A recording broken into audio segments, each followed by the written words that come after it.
Whoever said violence isn't the answer is severely misinformed about some basic principles of psychology, and it may in fact be the most severely overlooked trauma recovery tool that we have.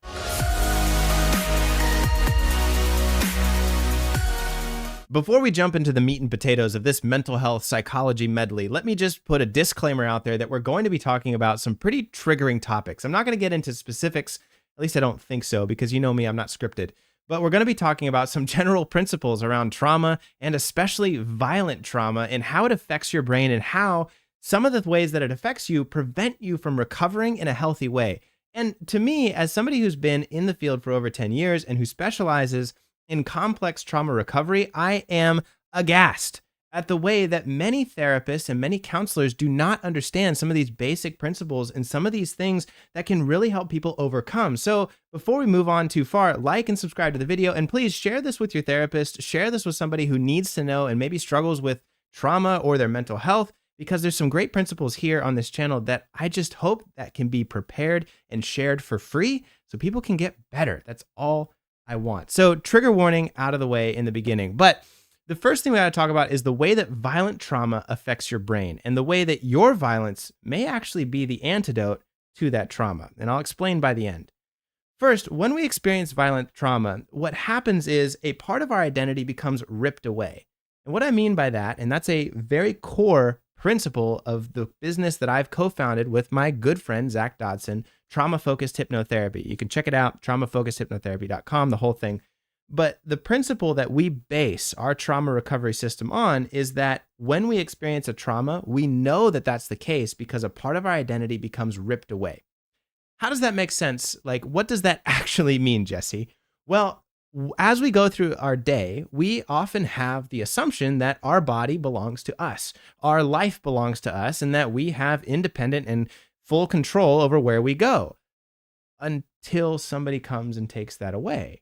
Right? Our body should be respected. And living in this country that we do and in the place that we do, that is one of the principles that we base our legal system on. But it doesn't mean that people are going to abide by those principles and respect your independence, your body, and, well, the sanctity of who you are as a human being. Many evil people do just that. And when that happens and we're not prepared for it, even if we are prepared for it, a part of who we believe we are gets ripped away. I believe that I have control over my life and my future, until I don't, and somebody forces me into a situation that I don't want to be in.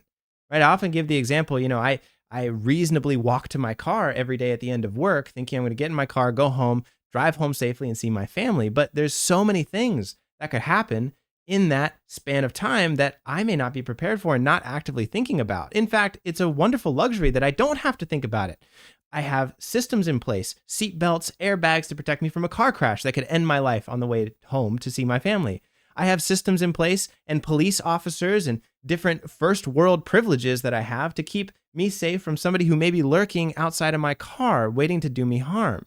And so these are identities that I've accepted about myself. I'm an American citizen with independence and autonomy about my future and the direction that I'm going in my life. And up until this point, I've been able to live that way. But at any moment, that could be taken away. Now, when that's taken away, something very interesting happens. And you see this across history.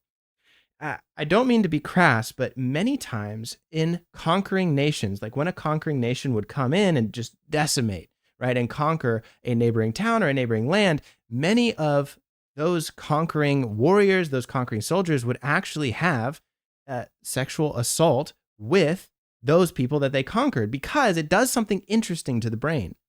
When you take away someone's independence and autonomy by forcing them into a situation, it forces them into a role. And the brain is a very social creature. Like, we as human beings are very social creatures, and we become forced into roles.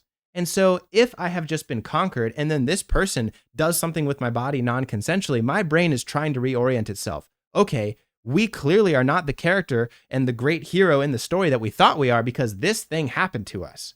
I must be a servant. I must be secondary. I must be supportive to this person who's stronger, better, smarter, faster, all those things, even if that's not true. The brain is trying to orient. And so if you've had some kind of trauma, specifically violent or sexual, that has been happened and perpetrated upon you, your brain starts to orient and thinks, oh, maybe I am second best. Maybe I am a secondary citizen. Maybe I am supposed to support others instead of really being in control and independent for myself because I thought that was the way I was supposed to live my life.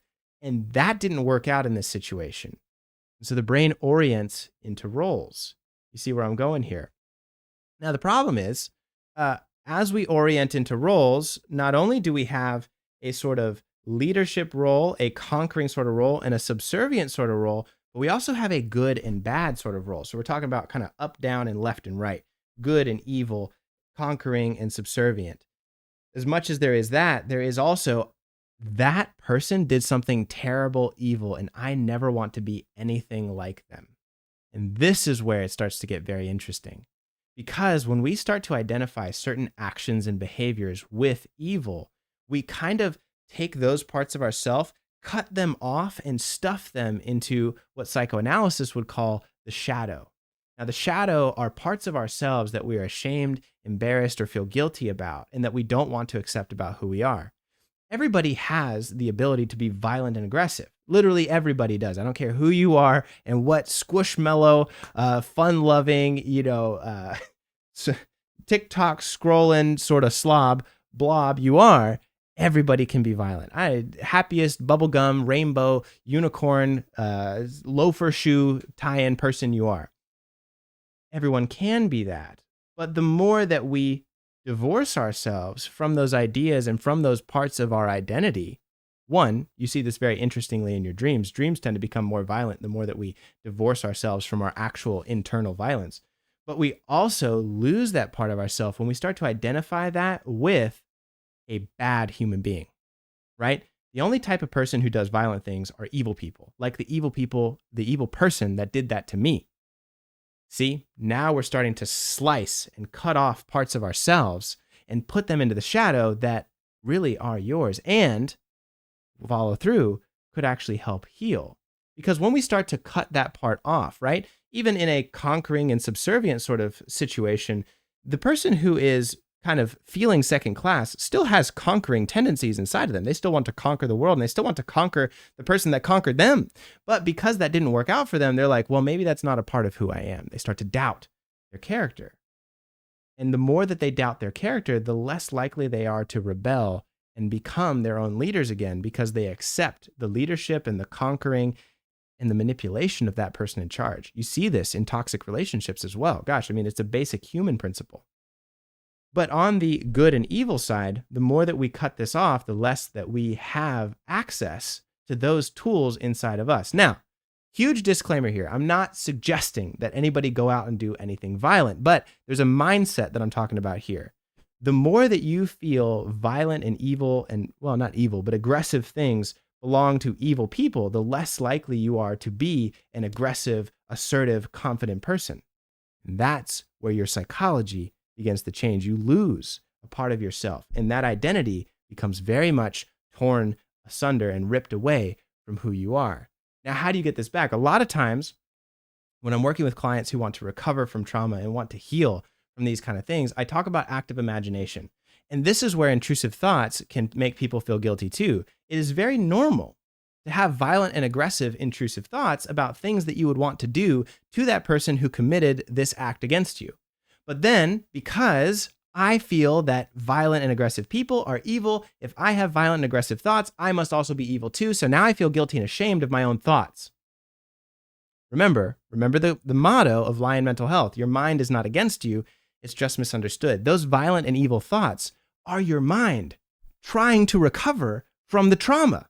But you push them down and feel bad about them. And so your mind can't heal in the way that it's naturally trying to heal. Again, not saying anyone should be violent. That's not what I'm saying. But those violent thoughts, imagining yourself in the aggressor part, in the aggressor role, is actually a way for your mind to try and process that trauma and heal. And recognize that if that happened again, I now recognize my own violence that I could use to protect and defend myself. You see, that's the key. And that's where toxicity in relationships and toxicity in our culture and in sociology and in relationships really comes in, because when that violence and that trauma happens to me, I lose my defenses because now I've lost that part of who I am. And so, by engaging in that active imagination, and sometimes even with a trusted therapist, working with a counselor who's licensed and in your area, by actively engaging in those intrusive thoughts, in that imagination, violent and aggressive, even sexual as it may be, it starts to help your mind process and see things from a different perspective, and then realize you do have some ability to defend yourself. Sure, life is crazy and chaotic, evil, wicked, mean, bad, and nasty. And sometimes, many times, we cannot prevent things from happening. Life is chaos, and that's a constant. But by accepting and realizing more of ourselves than we previously thought, especially by accepting things about ourselves that we previously thought were evil and not divorcing ourselves, not cutting ourselves into pieces, and by saying all things that are in me are good, we become able to then heal and protect ourselves and defend ourselves in our mind, which is where it really counts. Now, I hope that this video helps you take back your power because that's what it's all about. When you experience some kind of trauma, especially aggressive or sexual in this way, you lose and you start to let go, not without your consent, but ripped away, we lose that part of our identity. And so I hope this video reminds you those intrusive thoughts, those things that you feel a little bit guilty about, those violent and aggressive tendencies inside of you. Again, don't act on them, but by engaging in them and accepting them with love and true unconditional love for ourselves, we find the tools to take back our power and to heal. I hope to see you in the next video. Until then, be well.